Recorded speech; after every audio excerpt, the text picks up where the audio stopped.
We continue our conversations here at Davos 2024, and joining me now is a man who has hit it out of the park with a sixer. CVK, many thanks for joining us on CNBC-TV18, and congratulations on a stellar set of numbers that HCLTech has delivered in the quarter that's just gone by, and 50 billion being crossed in market cap. So since we're talking cricket, let's continue with the cricket parlance. Yes. How are you being able to see the ball bigger than everybody else today? I think a lot of things are coming together very well. All the investments that we made in digital, pursuing large deals, the software bet, all of them are coming together very well. This quarter, as you said, it's been a fantastic quarter. We hit two sixes. One is the software team hit it out of the park, 100 million incremental revenue, and then telecom execution of the large deal gave us $60 million. And our engineering services, we are seeing already some green shoots of growth, especially in the tech segment, and that's showing up in engineering services. And then all other teams did well. I mean, because to even stay where you are in this market, in this economic scenario is not easy. So I think everybody contributed and we delivered a fantastic outcome. Well, you have delivered a fantastic outcome. The question now is, can you do better than this? And what should we realistically expect on the back of the visibility that you have, given the demand environment, but as well as what you've been able to do internally at the back end to leverage the opportunities coming your way? Yeah, of course, our Q4 continues to look good. So we will close this year with 5 to 5.5% growth, which will be the highest in the industry. And as we exit, we'll have a good run rate. We have a good pipeline. Even this quarter, we had about $2 billion booking. All of that will translate into revenue next year. And while overall environment is still very cautious, there are some pockets where we are seeing some resilience. That's where we're focused on. So, closer to double-digit growth. When can we expect that? I ducked that question all of last week, so I'll duck it today as well. I'll try one more time, though.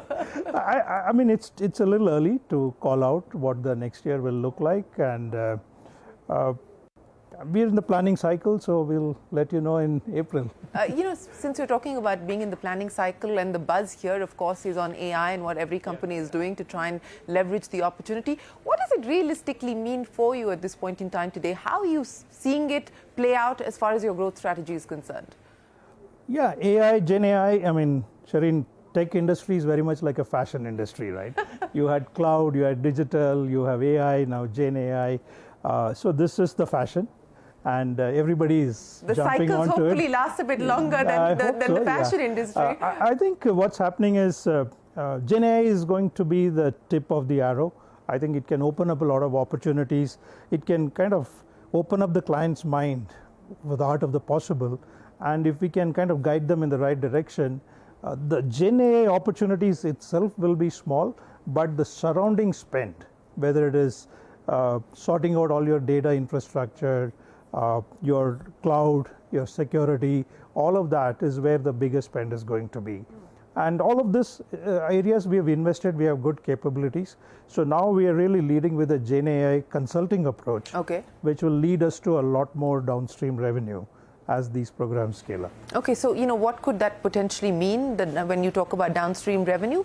And what kind of investments, incremental investments, you've already made some, but incremental investments given the size of the opportunity that you foresee?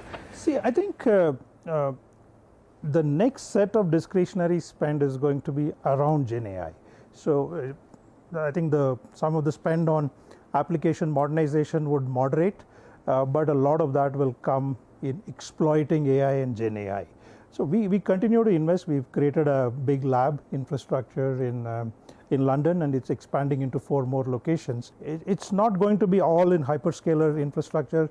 A lot of customers are looking at private AI stack, and that's going to be a big opportunity as well. I think all this kind of fits very well with the capability that we have, especially the digital foundation, data, and security. These are the 3 big pillars on which this whole opportunity is going to evolve. Well, let's talk about the people pillar as well, because what we have seen across the board for you as well as your peers is that attrition has come down. So what is that going to mean? And you know, how do you, in a generative AI world, I think everyone's trying to grapple with what it means as far as the war of talent is concerned, or the war for talent is concerned.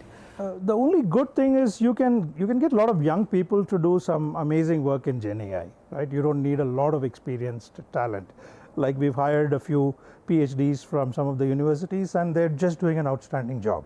So I think the pyramid will get reshaped a lot as we kind of evolve, and the entry-level engineering talent, we will need to invest a lot more in making them better equipped. There are lots of regular work, monitoring, some of the routine work. I think a lot of that is already got automated through just machine learning and other things. So Gen AI only will make it even more automated. So we need to make sure the entry talent is able to do a much higher level of work. What about salaries? Because this is something that we've been talking to your peers as well. You know, we haven't seen a change at the entry level. Do you foresee that changing anytime soon? We almost increased the entry level by about 30%. That was something which we did just after COVID. And I do think so. To get good talent, you need to increase the entry level salaries. I do believe that. But what, you know, in terms of hiring, just in terms of the numbers, the automation process has of course been carrying on. That continues to be a work in progress. Net hiring, what could it potentially look like? Like for us, we like previous 2 quarters we were declining. This quarter our net headcount grew 3,000 plus people. We hired 3,800 freshers. So we are continuing with our fresher induction journey, and we do think our headcount will continue to grow. So no concerns as far as the demand environment at this point in time? Or there of course there is concerns in the short term because a lot of discretionary spend is on a hold pattern. But if you take a mid to long term, I would be very optimistic about where the industry is. So on the back of the conversations that you're having here in 2024, and geopolitics of course continues to be top of mind for global CEOs, adding to the uncertain mix already, do you believe that this hold that you just spoke of is likely to continue for longer than expected? Yeah, I mean, this is the first day. I've just finished 3 meetings just before this. I do get a sense of optimism with a few of the 3 or 4 of the CEOs whom I met. But I'm a little hesitant to immediately translate that into tech spending, discretionary spending. I think we'll need to just wait a little bit more before really getting a good view of what this year will look like. What are the priorities now for you as far as HCLTech is concerned, beyond delivering on every quarter and bettering every quarter? Shereen, I mean, if you see 7 years ago, we were really focused on 2 areas, engineering and infrastructure services. Today, we are positioned as a full stack technology company, underpinned by a very core engineering DNA, right? So I think we've covered a lot of ground in the last 7 years in terms of client relevance, our employee value proposition, and of course, the stakeholder value proposition. We've delivered the highest TSR in the last 10 years, last 9 years, 8 years, 5 years, 3 years, and this year as well. And from an investor's perspective, our market cap has gone from 100,000 crores to 400,000 crores.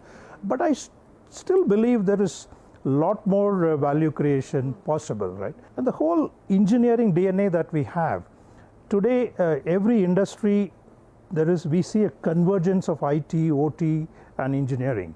And I think that's where HCLTech's core engineering DNA will play out. So I think there is a lot more value creation possible.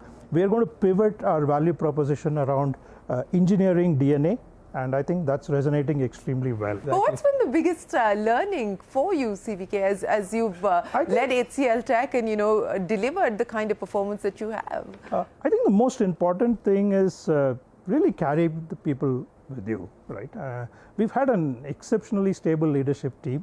I think it's because there is a lot of empowerment, there's a lot of entrepreneurship opportunities within HCLTech, and just bringing all that together and just respect people and carry them along, and they will do miracles. You talked about stable leadership at HCLTech. Are you surprised by what we're seeing happen at some of your peers with exits, but not just exits? Now matters going to court and arbitration over people who've exited.